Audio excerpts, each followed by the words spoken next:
The Black Book of the Dead. In 1897, Daniel Cross moved into a creepy abandoned house in Maine, ignoring the locals' warnings about the basement. During a terrifying thunderstorm, Daniel heard a strange scratching sound coming from deep beneath the floorboards of his home.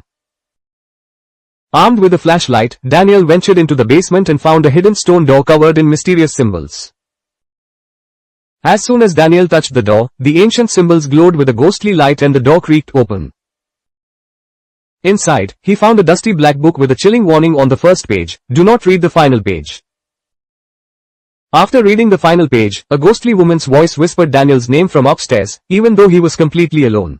But as he opened it, he found the entire town had vanished into a thick black fog. Terrified by the whispering voices in the mist, Daniel slammed the door shut and noticed the mysterious black book had moved to the kitchen table. A new page appeared in the book showing a photograph from 1897, featuring a man who looked exactly like Daniel, including the same scar on his face. Suddenly, 3 slow knocks echoed through the house. Daniel looked through the window and saw a creepy old man with completely black eyes smiling at him. The old man whispered that Daniel had opened the book again and pointed a bony finger toward the basement, claiming someone had been waiting. As Daniel stood frozen in fear, he heard a creak behind him and realized the basement door was slowly opening on its own. The secret of the Black Book. Daniel rushed into the dark attic and slammed the door shut, locking it tightly to keep the unknown terror outside. As silence filled the room, Daniel noticed the black book in his hands felt warm, almost as if it were breathing. He opened the book to the final page, and suddenly, eerie words began to materialize out of nowhere on the blank paper. An old photograph fell from the pages, showing baby Daniel and his mother, but a pale, mysterious woman stood behind them. Suddenly, the door exploded open and a terrifying creature stood there, whispering that Daniel's father was actually still alive. The creature revealed that his father had opened the book first, and now the book began to shake violently in Daniel's hands. Book of the Dead, Part 2. Panic surged through Daniel as he raced upstairs, frantically locking every single door to keep the unknown entity out of his sight. A chilling whisper called his name from inside his own bedroom, forcing Daniel to slowly push open the door with trembling hands. To his horror, the mysterious black book he left in the basement was now lying open on his bed with haunting words appearing. Suddenly, the house plunged into total darkness, and Daniel had to rely on his phone's flashlight to navigate the oppressive silence. Looking through his phone camera, Daniel saw a pale, ghostly woman standing right behind him, though the hallway seemed empty to his eyes. A deafening slam echoed from the basement below, and as the ghost whispered a warning, Daniel slowly turned toward the stairs in terror. The nightmare in the hallway. Daniel tried to walk away, but he soon realized he wasn't alone. More children with pitch black eyes appeared from the shadows. Panic surged through him as every door in the house slammed shut at once, and the children began whispering a terrifying warning.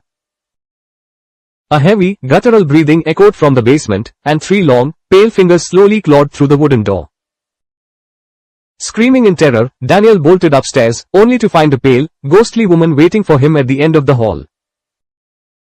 He looked up and gasped in horror to see hundreds of pale faces staring down from the ceiling, all opening their mouths together. The ghostly crowd whispered his name in a chilling unison, and just as the terror peaked, the lights went completely black. The secret of the black fog. Daniel rushed outside his home, but the world he knew had vanished. The town, the roads, and even the moon were gone, replaced by a suffocating black fog. Suddenly, his phone vibrated in his hand. The screen displayed his mother's name, but Daniel froze because his mother had passed away 20 years ago. He answered the call to find a heavy silence, until a chilling whisper echoed through the line, warning him not to look behind him. Trembling, Daniel slowly turned around, but the yard was empty. When he glanced at the window, he saw his own reflection standing inside the house. The reflection didn't mimic him. Instead, it smiled a wicked smile and pointed a single finger toward the dark basement of the house. A voice whispered in his ear that his father was awake. Daniel turned around to find his dead father standing right behind him in the mist. The secret of the haunted home. Daniel stood frozen in fear as he looked at his father, whose skin had turned a ghostly grey and eyes were void of any light. The father pointed toward the dark house, revealing that the mysterious book wasn't the only way to enter this nightmare realm. Suddenly, a deafening crash echoed as every window in the house shattered simultaneously, followed by a blood-curdling scream from within. A monstrous creature with 6 long, spindly arms crawled onto the roof, its unnatural form casting a terrifying shadow over them. Despite his father's warning, Daniel looked up and saw the creature open its mouth wide, whispering a chilling memory from the past. The father screamed for Daniel to run, but it was too late as the 6-armed beast leaped from the roof into total darkness.